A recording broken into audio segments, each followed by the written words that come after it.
ആദ്യം ഇപ്പൊ ഇങ്ങനൊരു സാഹചര്യം ഉണ്ടാവാനുള്ള കാരണം ഈ പ്രദേശത്ത് നേരത്തെ താമസിച്ചുകൊണ്ടിരുന്ന ഒരു കുടുംബത്തിന്റെ അവസ്ഥയിൽ നിന്നാണ്.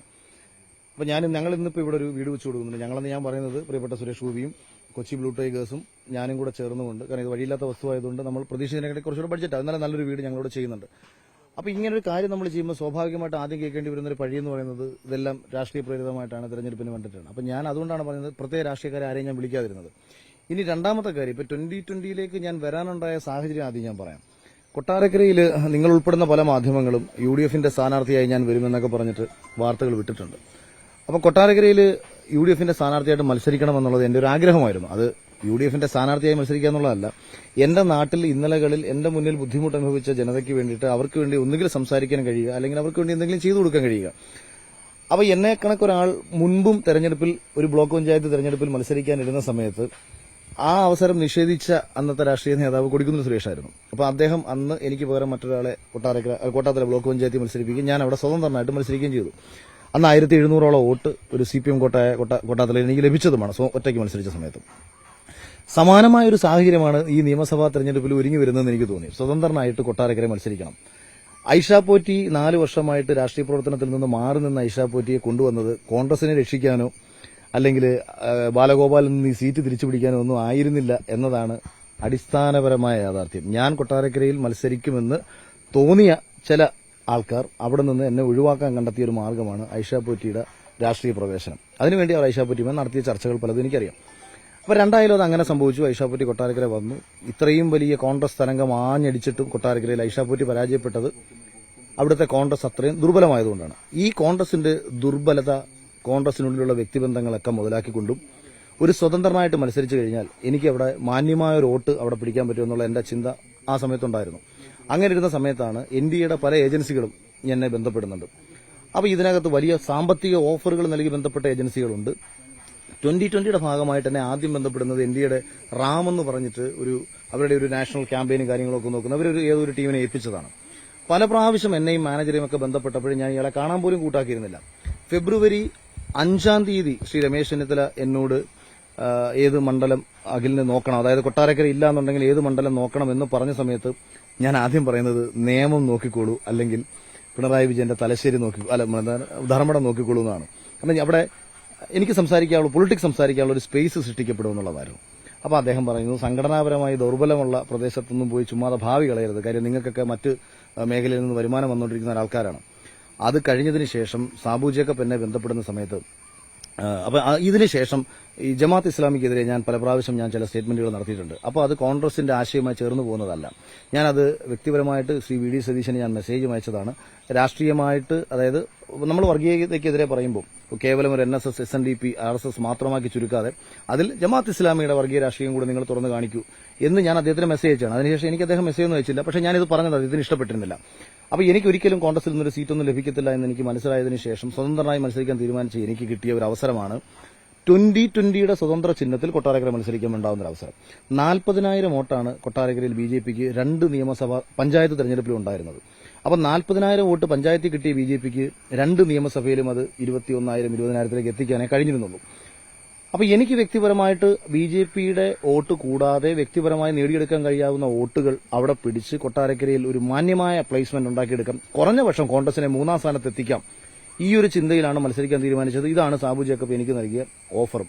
ഡൽഹിയിൽ വെച്ച് ഫെബ്രുവരി 11-ാം തീയതി ഡൽഹിയിലാണ് ഞാനെന്നും ഉറപ്പ് നൽകിയെങ്കിൽ മാത്രമേ കൊട്ടാരക്കര സീറ്റ് ഞങ്ങൾ മേടിക്കത്തുള്ളൂ, അഖിൽ 2020 വന്നെങ്കിൽ മാത്രമേ കൊട്ടാരക്കര സീറ്റ് മേടിക്കൂ, കാര്യം കൊട്ടാരക്കരയിൽ അവർക്ക് ആളില്ല, കൊട്ടാരക്കരയിൽ നല്ല ഒരിടത്ത് അവർക്ക് ആളില്ല എന്നുള്ളത് പിന്നീട് ഞാൻ തൃക്കാക്കര വന്നപ്പോൾ എനിക്ക് മനസ്സിലായി. അപ്പോൾ എനിക്ക് ഈ സീറ്റ് ഉറപ്പ് പറയുന്നു. ഫെബ്രുവരി 15-നാണോ ശിവരാത്രി നോക്കണം, 15-ഓ 16-ഓ ആണ്. ഞാൻ തലേ ദിവസം എന്റെ നാട്ടിൽ ശിവരാത്രി ഉത്സവമാണ്. തലേന്ന് ഞാൻ പോകുമ്പോൾ തന്നെ ഇദ്ദേഹം പറയുന്നത് ക്യാമ്പയിൻ സ്റ്റാർട്ട് ചെയ്തോളൂ എന്നാണ് പറയുന്നത്. ശിവരാത്രിയുടെ വന്നതിന് ശേഷം ഞാൻ പറയുന്നു ഐ സ്റ്റാർട്ടഡ് മൈ ക്യാമ്പയിൻ എന്ന് ഞാൻ പറയുന്നു. അതിനുശേഷം രശ്മി BJPയിലേക്ക് വരാൻ പോകുന്നു എന്നൊരു തീരുമാനം ഞാൻ അറിയുന്നു. അപ്പോൾ ഞാൻ ഇദ്ദേഹത്തോട് സംസാരിച്ചു, രശ്മി ഇങ്ങനെ വരുന്നുണ്ട്, നമുക്ക് എന്തെങ്കിലും പ്രശ്നം ഉണ്ടാവുമോ? ഞാൻ രാഷ്ട്രീയക്കാരനൊന്നുമല്ല, എനിക്ക് പറഞ്ഞ ഒരൊറ്റ വാക്കേ ഉള്ളൂ, ഞാൻ രാഷ്ട്രീയക്കാരെ കണക്ക് 10 അഭിപ്രായം പറയുന്ന ഒരാളല്ല. അഖിൽ അങ്ങനെ കൂടെ എന്നെ വിളിച്ചിട്ട് കൊട്ടാരക്കര സീറ്റ് കിട്ടുമോ എന്ന് ചോദിക്കേണ്ട കാര്യമൊന്നുമില്ല, ഞാൻ പറഞ്ഞാൽ അത് പറഞ്ഞതാണ്. ഓക്കെ, അങ്ങനെ സംസാരിച്ച് മനസ്സിലായി. ഞാൻ പിന്നീട് ഫെബ്രുവരി 19-നോ മറ്റോ ഞാൻ വീണ്ടും ഇദ്ദേഹത്തെ നേരിട്ട് കാണുന്നു. നേരിട്ട് കണ്ട സമയത്ത് ഓഫീസിൽ നിന്ന് ഞാൻ പറയുന്നു ഇങ്ങനെ ഒരു സാധ്യതയുണ്ട്, അപ്പം കാരണം പുള്ളിക്ക് അടിസ്ഥാന രാഷ്ട്രീയത്തെക്കുറിച്ച് യാതൊരു ബോധവുമില്ല. ഞാൻ പറയുന്നു, ഒരാൾ നിയമസഭയിൽ കോൺഗ്രസ് വിട്ട് നിയമസഭയിൽ മത്സരിച്ച ഒരാൾ കോൺഗ്രസ് വിട്ട് ബിജെപിയിലേക്ക് വന്നാൽ സ്വാഭാവികമായി ബിജെപിക്ക് അവർക്ക് സീറ്റ് കൊടുക്കണം. അപ്പൊ സാർ ഈ പറയുന്ന ഉറപ്പാണോ? കൊട്ടാരക്കരയിൽ ഇല്ല എന്നുണ്ടെന്നുണ്ടെങ്കിൽ ഞാൻ മാറി എന്നോളാം, പ്രശ്നമില്ല. വെറുതെ എനിക്ക് എന്റെ അച്ഛൻ അന്ന് മുതൽ എന്റെ അടുത്ത് മിണ്ടിയിട്ടില്ല.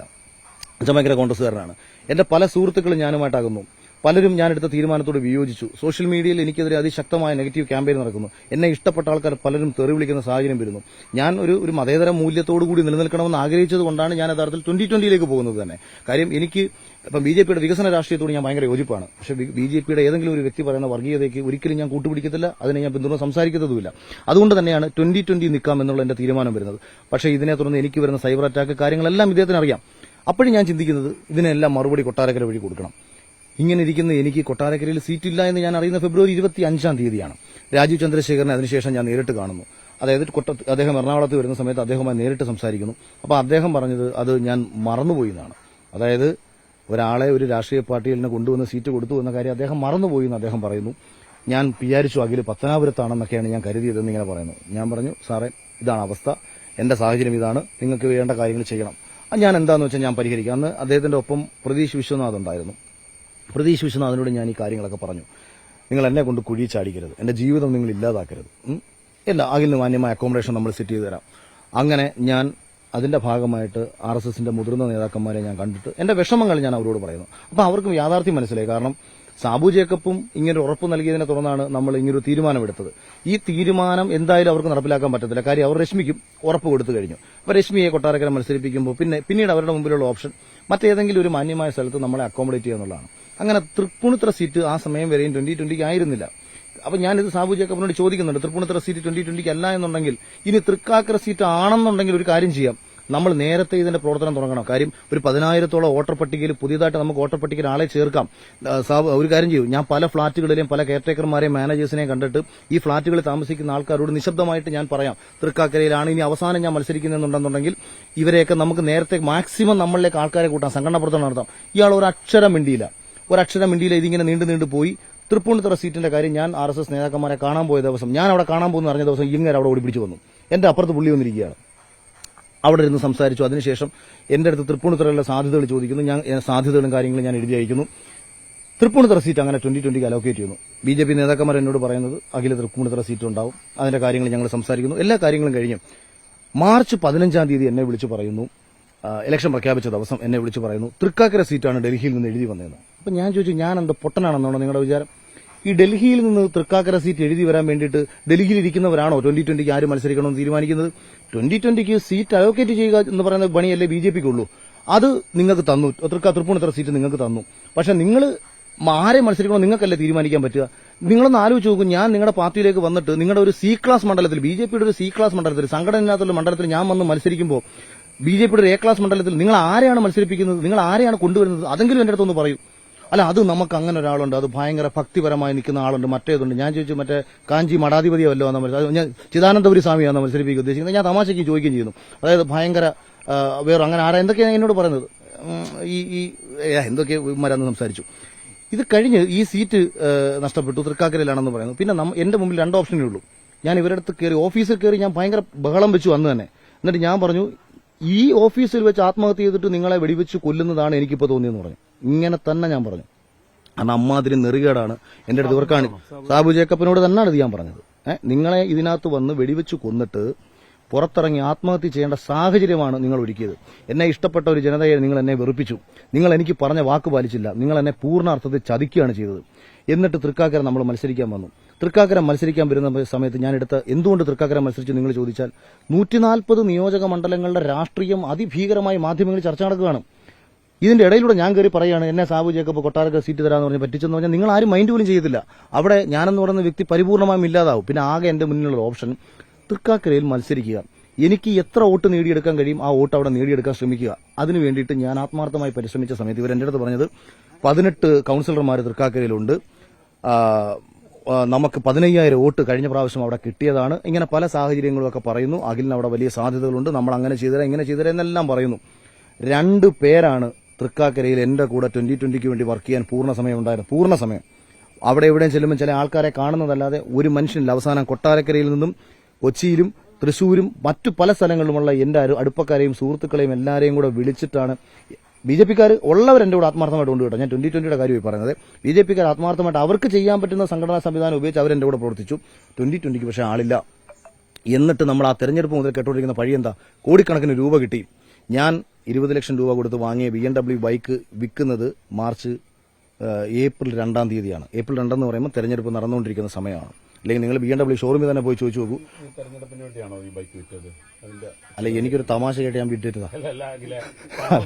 20 ലക്ഷം രൂപ കൊടുത്ത് മേടിച്ചൊരു ബൈക്ക് ഞാൻ 10 ലക്ഷം രൂപയ്ക്ക് വിൽക്കുമ്പോൾ പൈസയുടെ ആവശ്യമുണ്ടായതുകൊണ്ടല്ലേ? ഒരു വർഷമായിട്ടുള്ളൂ. അതല്ല ഞാൻ പറഞ്ഞത്. 2020 എല്ലാ കാര്യങ്ങളും നോക്കിക്കോളാമെന്ന് പറഞ്ഞ ആൾക്കാർ തെരഞ്ഞെടുപ്പ് തുടങ്ങി പ്രവർത്തനം തുടങ്ങിയ സമയത്ത് ഇവർ ചെയ്യേണ്ട, അതായത് എനിക്ക് 5 പൈസ തരണ്ട. ഒരു തെരഞ്ഞെടുപ്പിൽ പ്രവർത്തിക്കുമ്പോൾ തെരഞ്ഞെടുപ്പുമായി ബന്ധപ്പെട്ട കാര്യങ്ങൾ നമ്മൾ ചെയ്യണം. ഞാൻ പറഞ്ഞു എനിക്ക് എന്റേതായ ക്രിയേറ്റീവ് ആയിട്ടുള്ള കാര്യങ്ങൾ ചെയ്യണം. അതായത് എന്റെ പോസ്റ്റർ എന്റേതായ രീതി ചെയ്യണം, എനിക്ക് ഫോട്ടോഷൂട്ട് ചെയ്യണം, എനിക്ക് കുറെ ക്രിയേറ്റീവ് ഐഡിയാസ് ഉണ്ട്. അത് തെരഞ്ഞെടുപ്പ് നിങ്ങളൊക്കെ പല കാര്യങ്ങൾ കണ്ടിട്ടുണ്ടാവും. ഇതെല്ലാം ചെയ്യണമെന്ന് ഞാൻ കൃത്യമായ കണക്കുകൾ എഴുതി കൊടുത്തു. അതിനുള്ള എക്സ്പെൻസ് മാത്രം എഴുതി കൊടുത്തു. പക്ഷേ ഇത് ആദ്യത്തെ ഒരാഴ്ചയും തന്നില്ല. അതിനു മുമ്പ് ഒരു 5 ലക്ഷം രൂപ എന്റെ ഇലക്ഷൻ അക്കൗണ്ടിൽ ഇട്ട് കേട്ടോ. പക്ഷെ അത് നമുക്ക് എടുത്ത് ചെലവഴിക്കാൻ പറ്റത്തില്ല. കാര്യം തെരഞ്ഞെടുപ്പിന്റെ ആദ്യത്തെ 10,000 രൂപ മാത്രമല്ലേ നമുക്ക് ഈ നിയമസഭ തെരഞ്ഞെടുപ്പിൽ മത്സരിക്കാൻ വേണ്ടിയിട്ട് നമ്മൾ ഇലക്ഷൻ കമ്മീഷന് കണക്ക് കാണിക്കേണ്ടതാണ്. അപ്പോൾ ഇലക്ഷൻ കമ്മീഷന്റെ കണക്ക് കാണിക്കേണ്ട ആ അക്കൗണ്ടിൽ ഇട്ടേക്കുന്ന പൈസയ്ക്ക് കൃത്യമായിട്ട് ബില്ലടക്കം വേണം നമ്മൾ ചെലവഴിക്കാൻ. അല്ലാതെ ഇപ്പം നമ്മളിപ്പോൾ ഒരാൾക്ക് ഭക്ഷണം മേടിച്ചു കൊടുത്തു, നമ്മുടെ കൂടെ പ്രവർത്തിക്കുന്നിടത്തിന് റൂം എടുത്തു കൊടുത്തു, ഇതിനെല്ലാം ചെലവല്ലേ? ഒരു ദിവസം നമ്മുടെ കൂടെ 10-25 പേര് നടക്കുകയല്ലേ? ഇവർക്കെല്ലാം ഭക്ഷണം മേടിച്ചു കൊടുക്കണ്ടേ? ഇപ്പോൾ ഓൺലൈൻ മാധ്യമ സുഹൃത്തുക്കൾ നമ്മുടെ കൂടെ ഫുൾ ടൈം നടക്കുന്നു, അവർ നമ്മളെ സപ്പോർട്ട് ചെയ്യുന്നു. അങ്ങനെ ആർക്കെങ്കിലും വേണ്ടി എന്തെങ്കിലും ചെയ്യണം. ഈ ചെലവിനുള്ള പൈസ തരാത്തപ്പോഴാണ് ഞാൻ ആദ്യം ഇത് ചെയ്യുന്നത്. പിന്നീട് ഞാൻ ചെലവാക്കിയ പൈസകൾ എനിക്ക് തിരിച്ചു വന്നു. ഇത് നിങ്ങൾ കൃത്യമായിട്ട് അങ്ങനെ അത് ഇത് ഞാൻ പറഞ്ഞു പിന്നെ പ്രശ്നം ഉണ്ടാക്കിയപ്പോൾ എനിക്ക് ചെലവായ പൈസ ഇവർ എനിക്ക് തിരിച്ചു തന്നു. അത് കഴിഞ്ഞ് തെരഞ്ഞെടുപ്പ് കഴിഞ്ഞതിന് ശേഷം ഞാൻ പറയുന്നു, സാറെ വിഷമിക്കണ്ട. അങ്ങനെ തന്നെയാണ് ഞാൻ ആദ്യം പറയുന്നത്. കാരണം നമുക്ക് ആത്മാർത്ഥമായി തന്നെ രാഷ്ട്രീയ പ്രവർത്തനം നടത്താം. 2020 കൊല്ലം ജില്ലാ പ്രസിഡന്റായിട്ട് നിങ്ങൾ എന്നെ വെക്ക്. എനിക്ക് ചെയ്യാൻ പറ്റുന്ന കാര്യങ്ങളൊക്കെ തന്നെ ഞാൻ കൊല്ലം ജില്ലയിൽ ചെയ്യാം. കൊല്ലം ജില്ലയിൽ ഞാൻ 2020 ഒരു സംഘടന ഉണ്ടാക്കാം. ഈ കാര്യങ്ങൾ പറഞ്ഞു ഒരു മറുപടി, ഒരു റിപ്ലൈ എനിക്ക് കിട്ടിട്ടില്ല. അത് കഴിഞ്ഞിട്ട് ഈ കുടുംബത്തിന് വീട് വെച്ച് കൊടുക്കുന്ന കാര്യം ഞാൻ പറഞ്ഞു. സുരേഷ് ഗോപി സഹായിക്കുന്നു എന്ന് ഞാൻ പറഞ്ഞു. ഒരു നല്ല കാര്യം അഖിലേ എന്ന് പോലും പറഞ്ഞിട്ടില്ല. അത് കഴിഞ്ഞിട്ട് നമ്മുടെ കൂടെ തെരഞ്ഞെടുപ്പ് പ്രവർത്തനത്തിന് വന്ന ഒരു പയ്യന്റെ കിഡ്നി ഫെയിലിയറായി. അവൻ എന്തെങ്കിലും ചെയ്യണം, നമ്മുടെ CSR ഫണ്ട് വഴി നമുക്ക് എന്തെങ്കിലും ചെയ്യാൻ പറ്റുമോ എന്ന് ചോദിച്ചു. ഒരു മറുപടി ഇട്ടിട്ടില്ല. 2.5 മാസമായിട്ട് ഒന്ന് വിളിച്ചിട്ടില്ല, ഒരു മെസ്സേജ് അയച്ചിട്ടില്ല. ഇതേ സമയം നമ്മൾ പുറത്തുനിന്ന് പഴികൾ കേട്ടോണ്ടിരിക്കുകയാണ്. എവിടെ ചെന്നാലും കോടിക്കണക്കിന് രൂപ കിട്ടിയെന്ന പഴി കേൾക്കുന്നു. അപ്പോഴാണ് BJPയുടെ തന്നെ പല നേതാക്കന്മാരിൽ നിന്നും ഞാൻ അറിയാൻ കഴിഞ്ഞത് തൃക്കാക്കര മണ്ഡലത്തിൽ എത്ര ചെലവഴിച്ചെന്നുള്ളതിന്റെ കൃത്യമായ കണക്ക് വേണമെങ്കിൽ ഞാൻ പറയാം. പക്ഷേ ഒരു സ്ഥാനാർത്ഥിക്ക് ഇപ്പം തൃപ്പൂണിത്തുറയിൽ അഞ്ജലിയോട് ഞാൻ തമാശയ്ക്ക് ഞാൻ വിളിച്ചു ചോദിച്ചു, അഞ്ജലി എനിക്ക് പൈസയൊന്നും കിട്ടിയിട്ടൊന്നുമില്ല, നിങ്ങൾക്ക് വല്ലതും കിട്ടിയിട്ടുണ്ടോ? അപ്പോൾ അഞ്ജലി എൻ്റെ പൊന്നി ചേട്ടാ, നാട് മുഴുവൻ നടന്ന് നമ്മൾ കേട്ടോണ്ടിരിക്കുന്ന ഇതാണ്.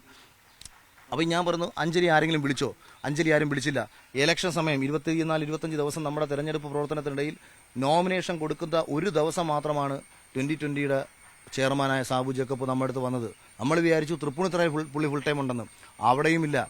ഏറ്റവും പ്രധാനപ്പെട്ട അത്യാവശ്യം കേരളത്തിൽ രാഷ്ട്രീയമായി ചർച്ച ചെയ്തിട്ടുള്ള എന്നെപ്പോലെ ഒരാൾ മത്സരിക്കുന്ന ഒരു മണ്ഡലത്തിൽ പോലും പുള്ളി ഇതാണ് ചെയ്തു തരുന്നത്. പുള്ളി ഈ 2020 മണ്ഡലം പ്രസിഡന്റ് ജെയിംസ് ചേട്ടൻ ആയി ഞാൻ കഴിഞ്ഞ ദിവസം സംസാരിച്ചപ്പോൾ അദ്ദേഹം പറഞ്ഞത്, ഇത്രയും നാളായിട്ട് ഈ പുള്ളിയെ വിളിച്ചിട്ടില്ല, ഒരു നന്ദി പോലും പറഞ്ഞിട്ടില്ല. കാര്യം ഈ പുള്ളി ഈ മനുഷ്യൻ ഒറ്റയ്ക്ക് എൻ്റെ കൂടെ ഉണ്ടായിരുന്നു. ഈ ഫുൾ ടൈം ഒരാൾ കൂടെ നടന്നിട്ട് പോലും ബിസിനസ് ഉള്ള ആളാണ്, അത് കളഞ്ഞിട്ട് നടന്ന ആളാണ്. അയാളുടെ അടുത്തൊരു നന്ദി പറഞ്ഞിട്ടില്ല. അപ്പോൾ രാഷ്ട്രീയമായിട്ട് 40 കോടി രൂപയോളം BJPയിൽ നിന്ന് ലഭിച്ചതിന് ശേഷം സ്ഥാനാർത്ഥികളുടെ തലയിലേക്ക് ഇത് കൊണ്ടുവച്ച് നിങ്ങൾ ദയവ് ചെയ്ത് കെട്ടരുത്, നിങ്ങൾ ആരും ദയവ് ചെയ്തത് പറയരുത്. നിങ്ങളിൽ പലരും ഇലക്ഷന് ശേഷം ഞാനൊരു ഇലക്ട്രിക് വണ്ടി എടുത്ത് നിങ്ങൾ കണ്ടിട്ടുണ്ടായിരിക്കും. അപ്പം കരുതി ഇവൻ ഇലക്ഷന് ഫണ്ട് കിട്ടിയതുകൊണ്ടാണ് ഇലക്ട്രിക് വണ്ടി എടുത്തത്. എൻ്റെ പൊന്ന്, എൻ്റെ മക്കളാണ് സത്യം. ബെൻസ് പതുക്കെ അങ്ങ് വിറ്റിട്ട് ഇലക്ട്രിക് വണ്ടിയിൽ നടന്നാൽ മാസമുള്ള ചെലവ് കുറയും. കാര്യം എൻ്റെ അച്ഛന് ക്യാൻസറാണ്. ഞാൻ എറണാകുളത്ത് നിന്ന് ഞാൻ കൊട്ടാരക്കരയ്ക്ക് ഒരു മാസത്തിൽ ഒരു 10 പ്രാവശ്യമെങ്കിലും പോകേണ്ട സാഹചര്യം പലപ്പോഴും ഉണ്ടാവും. ഇത് ആരെയും കാണിക്കാൻ വേണ്ടി പോകുന്നില്ലല്ലോ, ഞാൻ പോയി വരുന്ന കാര്യമല്ലേ. അതിന് ബെൻസിൽ പോയി വരണമെന്നുണ്ടെങ്കിൽ ഏറ്റവും കുറഞ്ഞത് 4,000-5,000 രൂപ ചെലവാണ്. ഇലക്ട്രിക് വണ്ടി ആകുമ്പോഴത്തേക്ക് ലാഭം ഉണ്ടാവും. എനിക്ക് വരുമാനം വരുന്നത് അവസാനിച്ചു. NDAയിലേക്ക് പോയതിനു ശേഷം എന്നോട് അത്രയും അടുപ്പമുള്ള എന്നെ മനസ്സിലാക്കുന്ന ആൾക്കാർ എന്നെ വിളിച്ചത് മാറ്റി നിർത്തി കഴിഞ്ഞു കഴിഞ്ഞാൽ എനിക്ക് പല വരുമാനങ്ങളും അവസാനിച്ചു. ഇതേ സമയം നമ്മൾ പഴി കേൾക്കേണ്ടി വരുന്നു. ഈശ്വരൻ അനുഗ്രഹിച്ച് ഏഷ്യാൻ്റെ തന്നെ മറ്റൊരു ഷോയുടെ ഭാഗമായി ഞാൻ മുന്നോട്ട് പോകുന്നത് കൊണ്ട് എനിക്ക് മുന്നോട്ട് പോകാനുള്ള ഒരു അവസരം സൃഷ്ടിക്കപ്പെട്ടു എന്നുള്ളതാണ്. അല്ലാതെ ഇവരുടെ ഭാഗത്തു നിന്ന് നമുക്ക് യാതൊരു വിധത്തിലുള്ള രാഷ്ട്രീയം പറയാൻ ഇഷ്ടപ്പെടുന്ന ഒരാളാണ് ഞാൻ. അതിനുള്ള അവസരം ഉണ്ടായിട്ടില്ല. ഒറ്റതിന് ശേഷമാണെന്ന് അവഗണന ചോദിച്ചു കഴിഞ്ഞാൽ 2020 അവിടെ ജയിച്ചത്. 2020 അങ്ങ് ജയിച്ചിട്ടില്ല. ഞാൻ പറഞ്ഞത് അവഗണന പുള്ളി എന്നോട് മാത്രമല്ല. കാര്യം എന്തുകൊണ്ടാണ് ഇത് സംഭവിച്ചത്? ഇദ്ദേഹം വന്നത് ഇദ്ദേഹത്തിന്റെ വ്യക്തിപരമായ ചില ലക്ഷ്യങ്ങളുണ്ടായിരുന്നു. ഇദ്ദേഹത്തിന് 10 ഇപ്പം നിങ്ങൾ ആലോചിച്ചിട്ടില്ലേ, എറണാകുളത്ത് മാത്രമുള്ള ഒരു രാഷ്ട്രീയ പാർട്ടിക്ക് എന്തിനാണ് 19 സ്ഥലത്ത് മത്സരിച്ചത്? 19 സ്ഥലത്ത് മത്സരിക്കുന്നത് 19 സ്ഥലത്തു നിന്നുള്ള ഫണ്ട് കിട്ടാൻ വേണ്ടിയിട്ടാണ്. ഈ പൈസ ഇയാള് സാബു എടുത്തെന്നാണോ അഖില് പറയുന്നത്? ഈ ബി.ജെ.പി. നേതാക്കൾ കുഴിച്ചിട്ടോന്നൊന്നും എനിക്കറിയത്തില്ല. ബി.ജെ.പിയിൽ നിന്ന് പുള്ളിക്ക് ഫണ്ട് കിട്ടിയിട്ടുണ്ടെന്നുള്ള കാര്യം എനിക്ക് കൃത്യമായിട്ട് അറിയാം. ഇത് ഞാൻ 40 കോടി രൂപ എന്ന് ബി.ജെ.പിയുടെ തന്നെ ചില നേതാക്കന്മാർ മറ്റു പലരോട് പറഞ്ഞതിൽ നിന്നും, കാര്യം എനിക്ക് പണം കിട്ടി എന്ന രീതിയിൽ, അതായത് സാബു ജേക്കബിന് പണം കൊടുക്കുമ്പോൾ അതെനിക്കും കിട്ടുമല്ലോ എന്ന അർത്ഥത്തിൽ എന്നോട് സംസാരിച്ചപ്പോൾ എനിക്ക് 5 പൈസ കിട്ടിയില്ല. ഇതെന്താന്ന് വെച്ചാൽ പുറത്ത് നമ്മൾ എവിടെ ചെന്നാലും ഇതിന്റെ ഇടയിലൂടെ ഞാൻ വൈഫിന്റെ കുറെ ഗോൾഡ് കൊണ്ട് വിറ്റു. അപ്പോൾ എൻ്റെ അടുത്ത് വൈറ്റ് ഗോൾഡിന്റെ ആൾ ചോദിക്കുകയാണ്, വൈറ്റ് ഗോൾഡിലാണ് ഞാൻ കൊണ്ട് വിറ്റത്. അപ്പോൾ പുള്ളി ചോദിക്കുകയാണ്, അല്ല ആക്ച്വലി മോണിറ്ററി ബെനിഫിറ്റ് ഒന്നും ഉണ്ടായില്ല, ഞങ്ങളെല്ലാം വിചാരിച്ചത് അഖിലിന് അങ്ങനെ ഉണ്ടായില്ല എന്നുള്ളതാണ്. അഖില, ഇതിലെ വലിയൊരു പ്രശ്നം ഈ സാബു ജേക്കബ് കയ്യിൽ നിന്നും പണം ഇറക്കുന്ന ആളാണ്, ഇയാൾക്ക് ഇങ്ങനെ ഒരു പണം എടുക്കേണ്ട ആവശ്യമില്ല എന്നുള്ളതാണ് പൊതുസമൂഹത്തിന്റെ ഒരു ധാരണ. ആ ധാരണയായിരുന്നു എനിക്കും ഉണ്ടായിരുന്നത്. ഞാൻ ഇദ്ദേഹം ഒരുപാട് നല്ല മനുഷ്യനാണെന്നാണ് ഞാൻ വിചാരിച്ചത്. ഇപ്പോൾ 2020 ആശയത്തോട് ഭയങ്കര യോജിപ്പുള്ള ഒരാളായിരുന്നു ഞാൻ. ഒരു സ്വതന്ത്ര കാഴ്ചപ്പാട്, ജനങ്ങൾക്ക് വേണ്ടി നല്ലത് ചെയ്യുന്ന ഒരു രാഷ്ട്രീയ പ്രസ്ഥാനം, കിഴക്കമ്പലത്ത് ഒരുപാട് നല്ല കാര്യങ്ങൾ ചെയ്തിട്ടുള്ള. പക്ഷെ പിന്നീട് ഇതിന്റെ യാഥാർത്ഥ്യം എന്താ? കിഴക്കമ്പലത്ത് ചെയ്ത പലതും 2020 അല്ല കിറ്റക്സിന് വേണ്ടിയിട്ടാണ്. കിറ്റക്സിന്റെ പല കാര്യങ്ങളും നടത്തിയെടുക്കാനും എത്ര വലിയ കമ്പനിയാണെന്നുണ്ടെങ്കിൽ ഒരു പഞ്ചായത്തിന്റെ ഒരൊറ്റ ലെറ്റർ മതി ആ സ്ഥാപനം പൂട്ടിപ്പോകാൻ. അങ്ങനെ ഒരു ലെറ്റർ ഒരു കാലത്തും വരാതിരിക്കണമെങ്കിൽ ആ പഞ്ചായത്തിന്റെ ഭരണം അദ്ദേഹത്തിന്റെ കയ്യിലായിരിക്കണം. അവിടെ ജനങ്ങളെ എങ്ങനെ നിർത്തി? ആനുകൂല്യങ്ങൾ കൊടുത്തു നിർത്തി. ആനുകൂല്യങ്ങൾ ലഭിക്കുന്ന ജനത അവർക്കൊപ്പം നിന്നു. പൊതുവെ നമ്മുടെ ഇന്ത്യൻ ജനതയുടെ സ്വഭാവം അങ്ങനെയാണല്ലോ. അതുകൊണ്ട് കിഴക്കമ്പലത്ത് അവർക്ക് വേണ്ടി ജനങ്ങൾ നിന്നു. ഇത് ഇപ്പുറത്ത് ഇനി ഒരു കാര്യം പറയാം. ഏതാണ്ട് 1600 കോടി രൂപയുടെ നഷ്ടം കിറ്റക്സിനുണ്ട്. അത് അമേരിക്കൻ താരിഫ് വർദ്ധിപ്പിച്ചതിനെ തുടർന്ന് കിറ്റക്സിനുണ്ടായ നഷ്ടമാണ്. ഞാൻ ഷെയർ ട്രേഡ് ചെയ്യുന്ന ഒരാളാണ്. അപ്പോൾ ഈ നഷ്ടം നികത്താൻ അദ്ദേഹം കേന്ദ്രവുമായി ചേരുമ്പോൾ തെലുങ്കാനയിൽ അദ്ദേഹത്തിന് പല പ്രോജക്റ്റുകളും പാസ്സാക്കി എടുത്തിട്ടുണ്ട്. രണ്ടാമത്തെ കാര്യം എന്ന് പറയുന്നത്, കേന്ദ്രം ടെക്സ്റ്റൈൽസ് ഇൻഡസ്ട്രിയുടെ ഭാഗമായിട്ട് 10,000 CRO മറ്റോ ആണെന്ന് തോന്നുന്നു ഒരു പ്രോജക്റ്റ്. അതിന്റെ കറക്റ്റ് റിപ്പോർട്ട് നിങ്ങളൊന്ന് ഗൂഗിൾ ചെയ്ത് നോക്കുക. അതിൽ ഓരോ കമ്പനികളെ ഉൾക്കൊള്ളിച്ചു കഴിഞ്ഞാൽ സ്വാഭാവികമായിട്ടും കമ്പനിയുടെ ഷെയർ വാല്യൂ വർദ്ധിക്കും, കിറ്റക്സിനും പ്രയോജനപ്പെടും. ഇന്നല്ലെങ്കിൽ നാളെ തന്റെ കമ്പനിയെ രക്ഷിച്ചെടുക്കുക എന്ന ലക്ഷ്യത്തോട് കൂടിയിട്ടാകണം ഇന്നലകളിൽ അതിശക്തമായി 3 രാഷ്ട്രീയ പാർട്ടികളെ വിമർശിച്ചൊരു മനുഷ്യൻ പോയത്. പക്ഷെ അതിലേക്ക് ദയവ് ചെയ്ത് നമ്മളെ വലിച്ചിടരുതായിരുന്നു. പുള്ളിയുടെ ലക്ഷ്യം രാഷ്ട്രീയ പ്രവർത്തനമാണെന്നാണ് ഞാൻ കരുതിയത്. എന്റെ ആഗ്രഹം ജനങ്ങൾക്ക് വേണ്ടി പ്രവർത്തിക്കുക എന്നുള്ളതായിരുന്നു. അത് പുള്ളിക്ക് അങ്ങനെ ആഗ്രഹമില്ല. ഇത്രയും പ്രതിസന്ധി നേരിട്ടു, ഇത്രയും പ്രശ്നങ്ങൾ ഉണ്ടായി, ഇനിയും ആ പാർട്ടിയുമായി ചേർന്ന് പ്രവർത്തിക്കുകയാണോ അതോ അഖിൽ മാരാർ 2020 വിടുകയാണോ? അതിലെ ഭാര്യയെ കുനിച്ചുയർത്തി ഇടിച്ചിട്ട് ഭർത്താവിനെയും ഭാര്യയും കൂടെ ഒന്നിപ്പിക്കുന്ന കണക്ക് ചില ചർച്ചകൾ കുടുംബത്തിൽ നടക്കും. അതുപോലെ ഇപ്പൊ എന്നോട് ചോദ്യം ചോദിച്ചത്. ഞാൻ രാഷ്ട്രീയം പറയാൻ ആഗ്രഹിച്ച ആളാണ്, ജനങ്ങൾക്ക് വേണ്ടി പ്രവർത്തിക്കാൻ ആഗ്രഹിച്ച ഒരാളാണ്. സിനിമാ മേഖലയിൽ നിന്നും മറ്റിതര മേഖലയിൽ നിന്നും കിട്ടുന്ന വരുമാനം വേണ്ട എന്ന് വെച്ചുകൊണ്ട് പരിപൂർണമായും ജനങ്ങൾക്കിടയിൽ ഇറങ്ങണമെന്ന് ആഗ്രഹിച്ച ഒരാളാണ്. കഴിഞ്ഞ 2.5 മാസക്കാലമായിട്ടും ഒരു മെസ്സേജിന് റിപ്ലൈ തന്നിട്ടില്ല, ഫോണിന് റിപ്ലൈ തന്നിട്ടില്ല. 2020 ജില്ലാ പ്രസിഡന്റ് എന്ന് പറഞ്ഞാൽ വലിയ സ്ഥാനം വല്ലതാണോ? അതുകൊണ്ട് എന്തെങ്കിലും നേട്ടം നിങ്ങൾക്ക് ഉണ്ടാവൂ? അതും കൊല്ലം ജില്ല പോലെ സംഘടന ഇല്ലാത്തൊരു സ്ഥലത്ത്. ഞാൻ അങ്ങനെ പറഞ്ഞത് എന്തിനാണ്? പോയി സംഘടനയെ വളർത്തിയെടുക്കാമെന്ന് പറഞ്ഞ ഒരാളാണ് ഞാൻ. അപ്പൊ എന്റെ ആഗ്രഹം അതായിരുന്നു. പക്ഷെ അത് സാധിച്ചു തരാത്തത് കൊണ്ടും അവർക്ക് രാഷ്ട്രീയ പ്രവർത്തനമായി മുന്നോട്ട് പോകണമെന്ന് അവർക്ക് ആഗ്രഹമുള്ളതായിട്ട് നിങ്ങൾ ആരെങ്കിലും കണ്ടോ 2.5 മാസമായിട്ട് 2020 എന്തെങ്കിലും രാഷ്ട്രീയ പ്രതികരണം? ഇപ്പം കഴിഞ്ഞ 2.5 മാസമായിട്ട് നിയമസഭാ തെരഞ്ഞെടുപ്പ് കഴിഞ്ഞല്ലോ. പല പ്രശ്നങ്ങളും നമ്മുടെ കേരളത്തിൽ നടന്നല്ലോ. സംസ്ഥാന സർക്കാരുമായി ബന്ധപ്പെട്ട പ്രശ്നങ്ങൾ, കേന്ദ്രവുമായി ബന്ധപ്പെട്ട വിഷയങ്ങൾ, ഈ അടുത്ത സമയത്താണ് ഡൽഹി സമരം ഉൾപ്പെടെ. ഏതെങ്കിലും ഒരു വ്യക്തിയുടെ, സാബു ജേക്കബിന്റെയോ മറ്റേതെങ്കിലും ഒരു രാഷ്ട്രീയ നേതാവോ 2020 ഭാഗമായിട്ട് ഒരു രാഷ്ട്രീയ പ്രതികരണം നടത്തിയോ? ഇല്ല. രാഷ്ട്രീയം അവർക്ക് താല്പര്യമില്ല. തീർച്ചയായിട്ടും സാബുവിന് കാശടിക്കാനുള്ള ഒരു സംവിധാനമായി 2020 മാറിയോ? അല്ല, അദ്ദേഹം ഉണ്ടാക്കിയ രാഷ്ട്രീയ പാർട്ടിയാണ്. ഇപ്പം ഒരാൾ സ്വന്തമായി ഉണ്ടാക്കിയ ഒരു രാഷ്ട്രീയ പാർട്ടിയിൽ നിന്ന് കാശടിക്കണോ, അതിനെ മുന്നോട്ട് കൊണ്ടുപോകണോ, ഇതൊക്കെ പുള്ളിയുടെ മാത്രം താല്പര്യമാണ്. പുള്ളി അതൊക്കെ ചെയ്തോട്ടെ. ഇതൊന്നും എന്നെ സംബന്ധിച്ച് ഒരു വിഷയമുള്ള കാര്യം മനസ്സിലാക്കാൻ കഴിഞ്ഞുണ്ടെങ്കിലും. അല്ല, എനിക്ക് മനസ്സിലായ യാഥാർത്ഥ്യം ഞാൻ ഉൾപ്പെടെയുള്ളവർ ചതിക്കപ്പെട്ടു എന്നുള്ളതാണ്. കാരണം ഒന്ന്, ഞാൻ വന്നതിന് ശേഷം കുറെ സ്ഥാനാർത്ഥികളെ ഇവർ പ്രഖ്യാപിച്ചു. ഒരു രാഷ്ട്രീയവും അറിയാത്ത, നിലവിൽ രാഷ്ട്രീയമായിട്ട് കേരളത്തിൽ ഒരു ഇടപെടൽ പോലും നടത്തിയിട്ടില്ലാത്ത ആൾക്കാരെ കൊണ്ടുവന്നപ്പോൾ തന്നെ ആദ്യം അവിടെ നാണം കിട്ടും. കാര്യം പലരും പറഞ്ഞു അഖിലൊക്കെ 2020 വന്നപ്പോഴത്തേക്ക് ഞങ്ങൾക്ക് തോന്നി കൊള്ളാം, എന്തൊക്കെയോ നല്ല കാര്യങ്ങൾ അവർ ചെയ്യാൻ പോകുന്നു. പിന്നീട് ആ സമയത്ത് വന്ന ചില കാൻഡിഡേറ്റ് പട്ടിക നിങ്ങൾ കേട്ട് കാണും. വോട്ടർപട്ടികയിൽ പോലും പേരില്ലാത്തവർ, കേരളത്തിൽ ഇന്ന് വരെ രാഷ്ട്രീയം സംസാരിച്ചിട്ടില്ലാത്തവർ, ഒരു എവിടെ ആയിക്കോട്ടെ, കേന്ദ്രത്തിനെതിരെ ആയിക്കോട്ടെ, സംസ്ഥാനത്തിനെതിരെ ആയിക്കോട്ടെ, ഒരു രാഷ്ട്രീയ അഭിപ്രായ പ്രകടനം പോലും നടത്താത്ത ആൾക്കാരെ ഒരു സുപ്രഭാതത്തിൽ കൊണ്ടുവന്ന് കാൻഡിഡേറ്റ് ആക്കി. അപ്പോൾ ഇവരുടെ ഉദ്ദേശം രാഷ്ട്രീയമല്ല, എങ്ങനെങ്കിലും ഏതെങ്കിലും സ്ഥാനാർത്ഥികളെ എവിടെയെങ്കിലുമൊക്കെ ഇട്ട് മത്സരിപ്പിച്ച് ബി.ജെ.പിയിൽ നിന്ന് ഫണ്ട് വാങ്ങുക, തെരഞ്ഞെടുപ്പ് കഴിയുന്നതോടുകൂടി അടുത്ത തെരഞ്ഞെടുപ്പിലേക്ക് ഫണ്ട് ചോദിക്കുക. ബി.ജെ.പി എ ക്ലാസ് മണ്ഡലമായിട്ട് കരുതിയത് തൃപ്പൂണിത്തറയായിരുന്നു. അപ്പോൾ അവിടെയാണ് ആദ്യം അഖിൽ മത്സരിക്കുമെന്ന് കരുതിയത്. അവിടെ പോലും കിട്ടാതിരുന്നത് എന്തുകൊണ്ടാണ്? ഭക്തിക്ക് ഇപ്പോൾ അഖിലിനും കുറവില്ലല്ലോ. അല്ലല്ല, അതിന്റെ പിന്നിൽ മറ്റു ചില രാഷ്ട്രീയ ഇടപെടൽ നടന്നിട്ടുണ്ടെന്നുള്ളതാണ് ഞാൻ മനസ്സിലാക്കുന്നത്. ഞാൻ പറഞ്ഞു, ഇപ്പം എറണാകുളം ജില്ലയിലെ എൻ രാധാകൃഷ്ണൻ എന്ന് പറയുന്ന വലിയ നേതാവുണ്ട്. അദ്ദേഹത്തിന്റെ കൂടി താല്പര്യം സംരക്ഷിച്ചുകൊണ്ടാണോ എന്ന സംശയം എനിക്കുണ്ട്. ഇപ്പോൾ തൃപ്പൂണിത്തുറ പോലൊരു മണ്ഡലത്തിലേക്ക് ഞാൻ വരുന്ന സമയത്ത് BJPക്ക് 30-35,000 വോട്ടിന്റെ ബേസുള്ള മണ്ഡലമാണ്. BJPക്ക് സംഘടനയുള്ള മണ്ഡലമാണ്. തെരഞ്ഞെടുപ്പിൽ വോട്ട് പിടിക്കാൻ പോകുന്നത് കൌൺസിലർമാരും മുനിസിപ്പൽ ചെയർമാനും ഉൾപ്പെടെയുള്ളവർ ചേർന്നാണ്. തൃക്കാക്കരയെ സംബന്ധിച്ച് ഒരു കൌൺസിലറില്ലെന്നേ, ഒരു കൌൺസിലറില്ല. ഇനി കൌൺസിലർ പോട്ടെ, എനിക്ക് തോന്നുന്നു കേരളത്തിലെ ഏതെങ്കിലും ഒരു NDAയുടെ സ്ഥാനാർത്ഥി തെരഞ്ഞെടുപ്പ് കമ്മിറ്റി ഓഫീസ് പോലും ഇല്ലാതെ, കേരളത്തിൽ നിങ്ങൾ ശ്രദ്ധിച്ചു കാണും, ഈ സോഷ്യൽ മീഡിയയിൽ ഏറ്റവും കൂടുതൽ നിറഞ്ഞു നിന്ന ഒരാളാണ് ഞാൻ തൃക്കാക്കരയിൽ. ഇവിടുത്തെ ഗ്രൗണ്ട് റിയാലിറ്റി എന്താണെന്ന് വെച്ചാൽ ഒരു തെരഞ്ഞെടുപ്പ് കമ്മിറ്റി ഓഫീസ് പോലും ഇല്ല. ഹോട്ടലുകളിലാണ് പല ആൾക്കാരെയും വന്ന് കാണുന്നത്. എനിക്ക് ഏതാണ്ട് 10,000-2,000 ഫ്ലെക്സ് അടിച്ചെന്ന് തോന്നുന്നു. പലതും കയറിയിട്ട് പോലുമില്ല. ആദ്യം അടിച്ചത് ഗ്രീൻ ട്രൈബ്യൂണലിന്റെ ഇതില്ലാത്ത ഫ്ലെക്സുകളാണ്. അതുകൊണ്ട് ഇതൊന്നും വെക്കാൻ കോർപ്പറേഷൻ സമ്മതിച്ചില്ല. പലതും വെച്ചില്ല. ഞാൻ ഏതാണ്ട് 12,000-ലധികം കുട്ടികൾക്ക് ഡയറക്റ്റ് കത്തെഴുതി.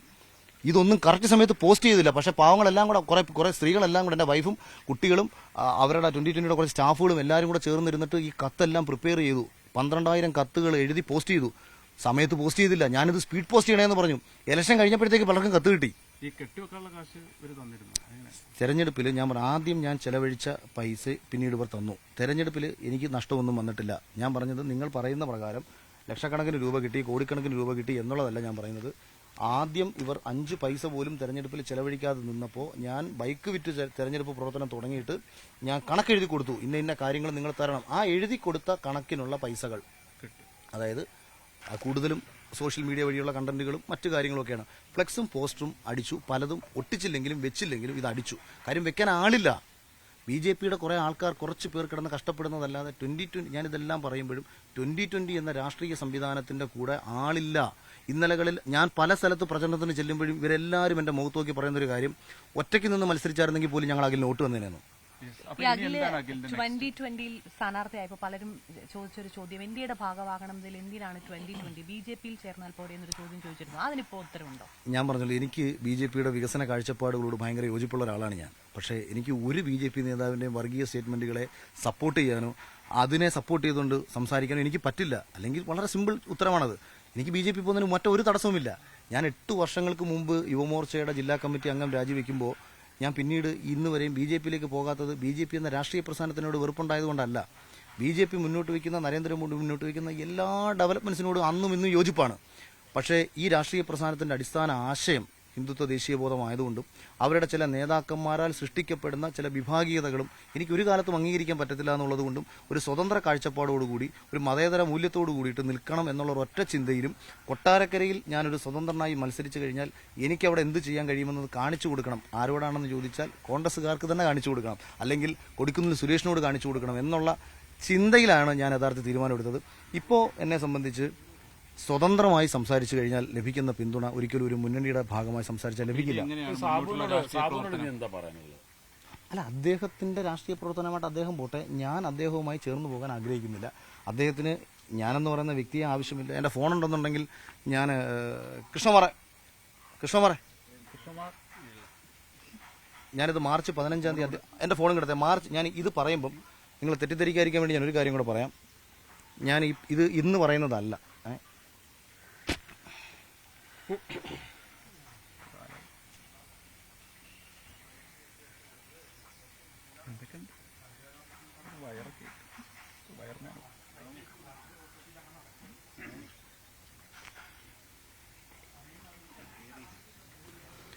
മാർച്ച് 15-ാം തീയതി ഞാൻ അയച്ച മെസ്സേജാണ്. ഞാൻ അനുഭവിക്കുന്ന പ്രശ്നങ്ങൾ കൃത്യമായി മനസ്സിലാക്കി മുന്നോട്ട് പോകാമെങ്കിൽ മാത്രം നമുക്കിരിക്കാം.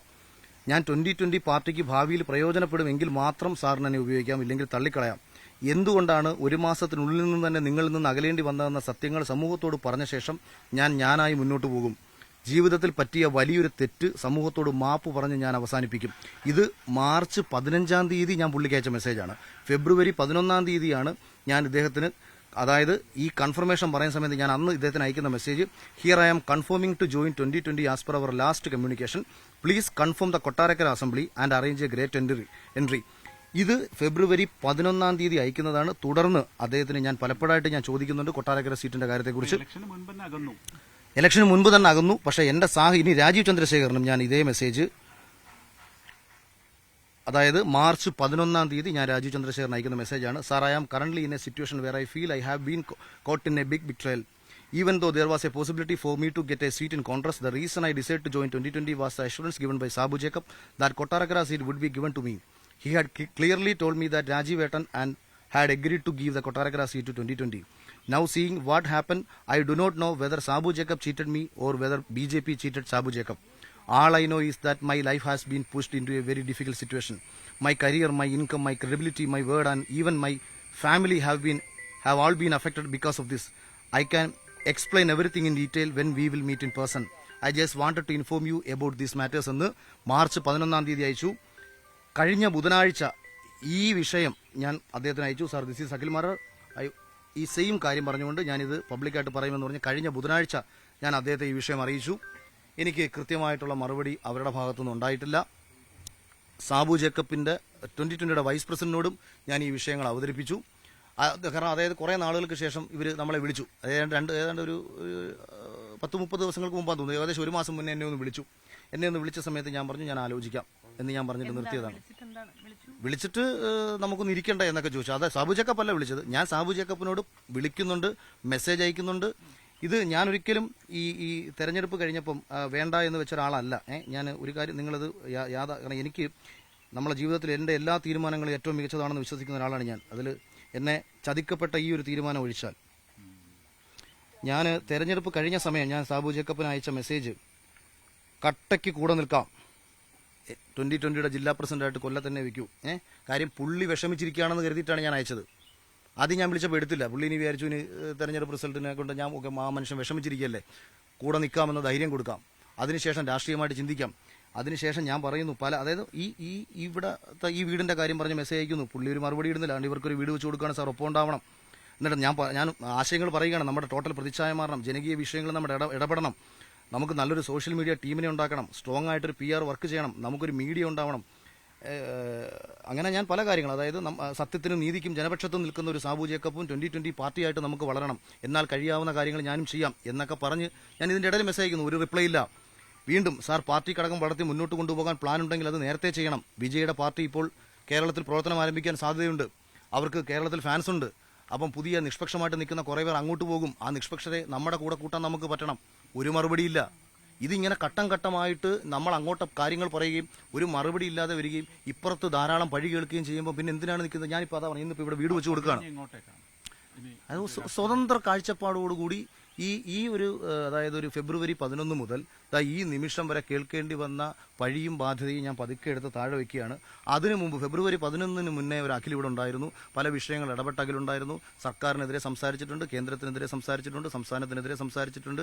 ഒരു പക്ഷേ രാജ്യദ്രോഹ കേസിൽ പ്രതിയാക്കപ്പെട്ടിട്ടുള്ള കേരളത്തിലെ മറ്റേ സെലിബ്രിറ്റി പ്രൊഫൈൽ ഒന്നും വേണ്ട, ആദ്യത്തെ പൗരനായിരിക്കും. 152 BNS പ്രകാരം എനിക്കെതിരെ കേസെടുത്തിട്ടുണ്ട്. പിണറായി വിജയനെതിരെ പറഞ്ഞതിന്റെ പേരിൽ എനിക്കെതിരെ കേസെടുത്തിട്ടുണ്ട്. പല വിഷയങ്ങളിൽ നമുക്കെതിരെ കേസ് വന്നിട്ടുണ്ട്. ഈ സമയത്തൊന്നും തന്നെ ഞാൻ ഒരു നേട്ടം വെച്ചിട്ട് പോയ ഒരാളല്ല. നേട്ടങ്ങൾ വെച്ചിട്ട് പോകുന്നവർ മിണ്ടാറില്ല, അവർ നിശബ്ദരായിരിക്കും. എന്റെ സ്വതന്ത്ര കാഴ്ചപ്പാടുമായി മുന്നോട്ട് പോകുമ്പോൾ എനിക്കൊരു ഗുണം. ഇപ്പം ഞാൻ പറയും, ഇവിടെ വീട് വെച്ച് കൊടുത്താൽ സ്വാഭാവികമായിട്ടും പലരും പറയും രാഷ്ട്രീയ നേട്ടത്തിന് വേണ്ടിയിട്ടാണെന്ന്. എനിക്കൊരു രാഷ്ട്രീയ നേട്ടം വേണ്ട. ഈ പാവങ്ങളോട് ഞാൻ കൊടുത്തൊരു വാഗ്ദാനമാണ് ഇത് ചെയ്തു തരാമെന്നുള്ള കാര്യം. അത് ചെയ്തു കൊടുക്കുന്നു. അതിനുശേഷം ഇപ്പൊ എനിക്ക് എഴുതാനറിയാം, എനിക്ക് തിരക്കഥ എഴുതാനറിയാം, എനിക്ക് സിനിമ സംവിധാനം ചെയ്യാനറിയാം, എനിക്ക് പല ഷോകളും കൈകാര്യം ചെയ്യാനുള്ള ശേഷിയുണ്ട്. ഇതെല്ലാം വേണ്ട എന്ന് വെച്ചിറങ്ങിയ ഒരുവനെ നിങ്ങൾക്ക് വേണ്ടെന്നുണ്ടെങ്കിൽ എനിക്ക് എൻ്റെ കുടുംബത്തിന്റെ കാര്യം നോക്കണം. എനിക്ക് 2 പെൺമക്കളുണ്ട്. ഞാൻ പറഞ്ഞല്ലോ, അച്ഛന് ക്യാൻസർ ആയിരുന്നു. അച്ഛൻ്റെ ഒരു കണ്ണിന്റെ കാഴ്ച പോയി. അച്ഛൻ്റെ കാര്യം ഞാൻ നോക്കണം. അച്ഛൻ, അമ്മ, അമ്മൂമ്മ ഉൾപ്പെടെവരുടെ കാര്യം ഞാൻ നോക്കണം. ഭാര്യ, 2 പെൺമക്കൾ, ഇവരുടെ കാര്യം ഞാൻ നോക്കണം. അങ്ങനെയൊക്കെ എനിക്ക് ഉത്തരവാദിത്തങ്ങളെല്ലാം കളഞ്ഞിട്ട് ഒരു പരിധി വിട്ടിട്ട് ഓടിപ്പോകാൻ പറ്റത്തില്ലല്ലോ. മഹാത്മാഗാന്ധി BJP നേതൃത്വത്തോട് കഴിഞ്ഞ ബുധനാഴ്ച ഞാൻ ഈ വിഷയങ്ങൾ രാജീവ് ചന്ദ്രശേഖറിന് ഡയറക്റ്റ് ഞാൻ വാട്സപ്പ് ചെയ്തിരുന്നു. അല്ലല്ല, ഞാൻ ഈ വിഷയങ്ങളും ഞങ്ങൾക്ക് ആർക്കും പൈസ കിട്ടിയിട്ടൊന്നുമില്ല. ഇതിന്റെ പഴി ഞങ്ങൾക്ക് ചുമക്കേണ്ട കാര്യമില്ല. സ്വതന്ത്ര കാഴ്ചപ്പാടോട് കൂടിയിട്ട് ശരിയെന്ന് തോന്നുന്ന വിഷയം പലപ്പോഴും പല ആൾക്കാരും തമാശ രൂപേണ പറയാറുണ്ട്. നിലപാട് എന്നെ സംബന്ധിച്ച് നിലപാടെന്ന് പറഞ്ഞാൽ ഒരു വിഷയത്തിന്റെ ശരിയാണ്. അത് ബിഗ് TV പറഞ്ഞത് ശരി, ബിഗ് TVക്കൊപ്പം, റിപ്പോർട്ടർ പറഞ്ഞ റിപ്പോർട്ടറിനൊപ്പം. തെറ്റാണെന്നുണ്ടെങ്കിൽ തെറ്റ്, ശരിയാണെങ്കിൽ ശരി. അത് മറ്റു പലർക്കും അതങ്ങനെ ആയിരിക്കാത്തതുകൊണ്ട് അവർക്ക് നമ്മളെ വിമർശിക്കാം. എനിക്കൊരു വിഷയത്തിൽ എൻ്റെ ശരിയാണ് എൻ്റെ നിലപാടെന്ന് പറയുന്നത്. ആ ശരികളുമായി മുന്നോട്ട് പോകും. വിദ്യാർത്ഥി സമരത്തെ ആദ്യ ദിവസം തന്നെ പൂർണ്ണ അർത്ഥത്തിൽ പിന്തുണച്ച ആളാണ്. അതേസമയം തന്നെ നരേന്ദ്രമോദി എടുത്ത തീരുമാനത്തെയും പൂർണ്ണ അർത്ഥത്തിൽ പിന്തുണച്ച ആളാണ്. കാരണം ജനാധിപത്യ ബോധമാണ്. അല്ലാതെ കോൺഗ്രസ് അടിയന്തരാവസ്ഥ കാലത്ത് ചെയ്ത കണക്ക് ചെയ്തില്ല. ആരുടെ ശബ്ദങ്ങളെ അടിച്ചമർത്താൻ നോക്കില്ല, ശബ്ദങ്ങളെ കേട്ടു. അതിനെ അപ്രീഷിയേറ്റ് ചെയ്യുന്നു. വിദ്യാർത്ഥി സമരത്തെ ന്യായീകരിക്കുന്നു. തുടർന്ന് മുന്നോട്ട് പോകും. ഒരുപാട് സന്തോഷം. അപ്പോൾ മാന്യമായ ആവശ്യങ്ങൾക്ക് നിങ്ങൾ ഒപ്പം ഉണ്ടാവണം. Thank U.